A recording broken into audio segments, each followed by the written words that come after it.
내란 전담 재판부 설치하려는 이유는 뭡니까? 지기현 판사를 쫓아내는 거죠. 그렇죠. 네. 지기현 판사 쫓아내는 이유는 딱 하나죠.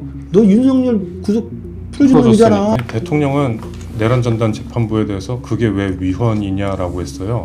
만약에 내란 특별재판부를 국회 입법부에 다수의 힘으로 밀어붙여서 만든다? 네. 저는 위헌 판결 반드시 납니다. 국회의원 다수를 우리가 장악했기 때문에 우리 마음대로 하겠다는 것이 독재의 서막이라니까요. 선출된 권력이라는 무제한적 정당성을 앞세워서 사법부를 훼손하고 사법부를 압박하고 사법부를 자기 마음대로 하겠다는 것은 독재의 첫 신호탄입니다.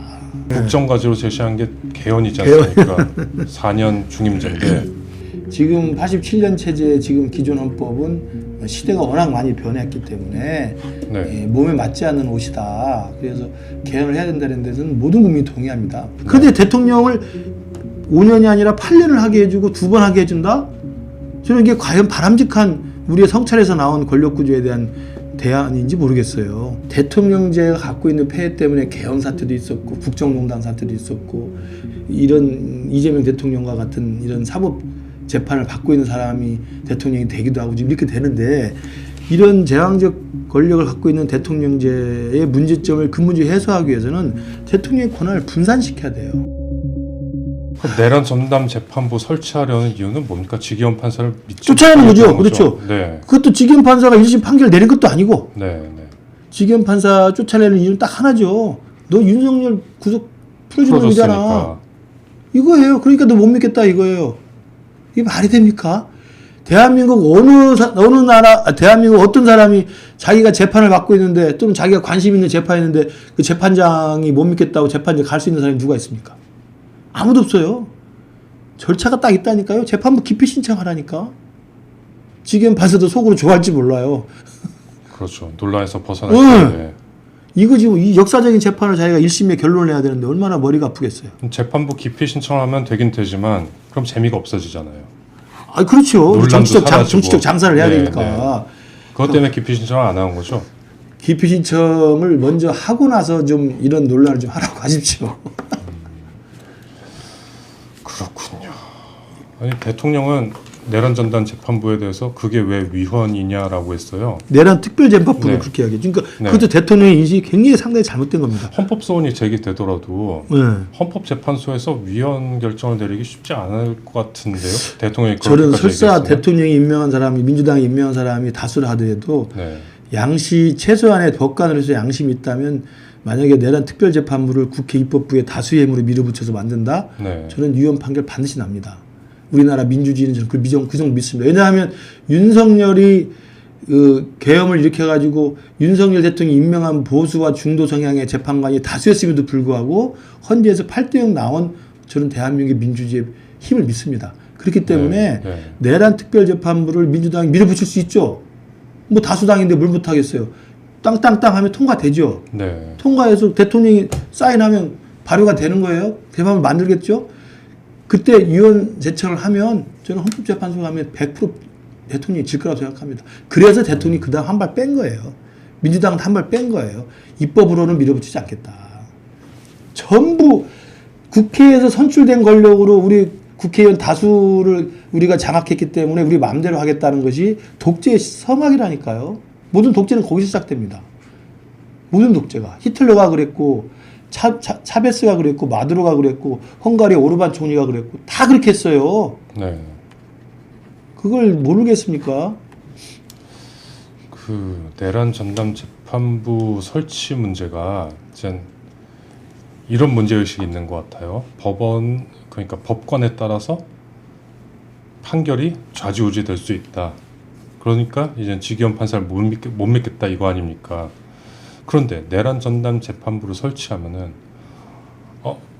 민주당도 법관을 못 믿어서 내란 전담 재판부를 신청했구나, 만들었구나. 네. 그러면 일반인들은 어떻게 법원을 믿어요? 그럼 당연하죠. 불신이 더 심화되는 거 아니에요? 우리가 그 서초동 법원이나 어디 가보세요. 네. 프랭카드 항상 걸고 있는 하소연하는 사람들 많이 있습니다. 네. 누구누구 부장판사 각성하라 이러면서. 네. 그러니까 자기의 하소연이 먹히지 않는다고 이렇게 그 1인시 하는 거 아닙니까? 네. 그런 일들이 많습니다. 그럼 그렇다고 해서 매번 저 판사 내 마음에 안 들어요.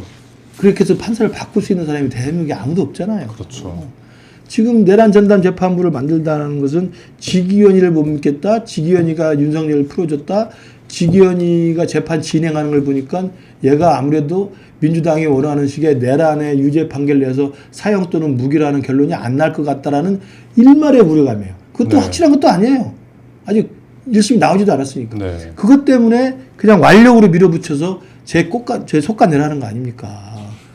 이건 제가 입이 아플 정도로 반복해서 말씀드리지만 그 선출된 권력이라는 무제한적 정당성을 앞세워서 사법부를 훼손하고 사법부를 압박하고 사법부를 자기 마음대로 하겠다는 것은 독재의 첫 신호탄입니다. 어느 나라도 그건 독재로 가게 돼 있어요. 그 독재 얘기하고 연결되는 게 국민의힘이 의심하고 있는 게 이제 1호 네. 국정과제로 제시한 게 개헌이지 않습니까? 4년 중임제인데 이런 생각도 들더라고요. 이거를 지방선거 아니면 다음 총선에 국민투표에 붙이겠다는 건 선거에 영향을 미치려는 의도가 아니냐라는 생각도 들던데. 글쎄 선거 영향은 모르겠지만 어쨌든 개헌을 해야겠다는 것은 지난 탄핵 국면, 계엄 이후 탄핵 국면에서 여야가 대부분 합의했던 겁니다. 네. 저도 뭐 사실은 개헌이 있어야 된다고 생각을 네. 하고요. 그러니까 그건 뭐 문재인 대통령 때도 마찬가지였잖아요. 촛불 이후에 지금 87년 체제 지금 기존 헌법은 시대가 워낙 많이 변했기 때문에 네. 몸에 맞지 않는 옷이다. 그래서 개헌을 해야 된다는 데서는 모든 국민이 동의합니다. 그래서 한 번은 저는 개헌을 공론화시켜서 여야가 정말 사심 없이 국가와 우리 국민을 위해서 개헌을 저는 해야 된다고 보는데 그래서 아마 이 국정과제 중에 개헌을 올렸던 것 같은데 개헌이 그렇게 꼭 필요하다는 이야기는 87년 체제가 있었던 지 벌써 40년 가까이 되기 때문에 네. 그동안 새로 담아야 될 여러 가지 변화들, 국제적 변화 또는 뭐 이래 산업혁명, 제4차 산업혁명, 경제적 변화, 그다음에 우리 국민 의식의 변화, 사회의 변화 또는 우리 그 인구의 변화 이런 다양한 변화들을 반영해야 되기 때문에 개헌이 필요하다는 것이지 마치 그런 식의 개헌을 해야 되는데 이 정권이나 권력 측에서 관심 있는 것은 딱 권력 구조 하나밖에 없는 것 같아요. 그러게요. 이게 네, 권력 구조는 그 개헌의 딱 일부분입니다. 대통령 권한 분산하고도 좀 맞지는 않는 것 같아요. 그렇죠, 그렇죠. 그러니까 저는 대통령 4년 중임제를 할 것이냐, 그다음에 뭐 그 이원 집정부제를 할 것이냐, 또는 내각제를 할 것이냐. 저는 사실 개인적으로는 정치학자 입장에서 내각제 선호론자입니다. 근데 이제 네. 국민 여론이 워낙 내각제에 대해서 불안해하죠. 이미지를 안 좋게 갖고 있기 때문에. 옆 나라가 좀. 네, 그런데 저는 대통령제가 지금 갖고 있는 폐해를 우리가 민주화 이후에 지금 87년 이후에 역대 대통령의 꼴을 보면 대통령이라는 한 명에게 무한한 권력이 집중되어 있음으로 해서 그 제왕적 권력을 갖고 있는 제왕적 대통령 때문에 우리나라가 이렇게 지금 힘들어하고 있다는 걸 모든 국민이 알고 있잖아요. 그런데 대통령을 5년이 아니라 8년을 하게 해주고 2번 하게 해준다? 저는 이게 과연 바람직한 우리의 성찰에서 나온 권력 구조에 대한 대안인지 모르겠어요. 왜냐하면 우리나라 역대 대통령에 멀쩡한 사람이 누가 있습니까? 민주화 이후에. 김대중 IS 빼고는 없어요. 네. 그분들도 아들들은 또 다 당했죠. 네. 그러니까 대통령제가 갖고 있는 폐해 때문에 개헌 사태도 있었고 국정농단 사태도 있었고 이런 이재명 대통령과 같은 이런 사법 재판을 받고 있는 사람이 대통령이 되기도 하고 지금 이렇게 되는데 이런 제왕적 권력을 갖고 있는 대통령제의 문제점을 근본적으로 해소하기 위해서는 대통령의 권한을 분산시켜야 돼요. 그게 가장 큰 저는 개헌할 때 권력 구조에 우리가 그 목표로 삼아야 되고요. 두 번째로는 입법부와 행정부가 더 이상 균열돼서는 안 됩니다. 지금 우리가 계엄 사태와 이 탄핵 사태, 그러니까 줄탄핵과 불법 계엄이라는 이게 사실 주고받기 아닙니까? 네. 줄탄핵을 하니까 열받아서 그냥 확 열받아갖고 계엄해버린 거 아니에요? 네. 그러다 보니까 탄핵이 이겨버린 거 아닙니까? 그러면 줄탄핵과 불법 계엄이라는 이 두 개의 이 전쟁 같은 상황이 뭐냐면 입법부와 행정부가 매일 으르렁거리고 싸워서 그래요. 그 뭐냐면 여소야대입니다. 여소야대. 네. 여소야대라는 것은 행정부의 수장인 대통령을 선출된 권력을 뽑아놨는데 그 다음 국회의원 선거에서 또 선출된 권력인 국회는 그 행정부의 수장인 대통령하고 맨날 전쟁 치르러 가고 싸운 놈들이에요.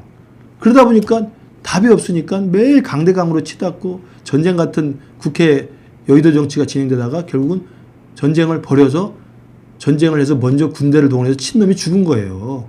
그러니까 여소야대로 사실 제도적으로 이걸 완화시키는 저는 권력 구조를 만든다고.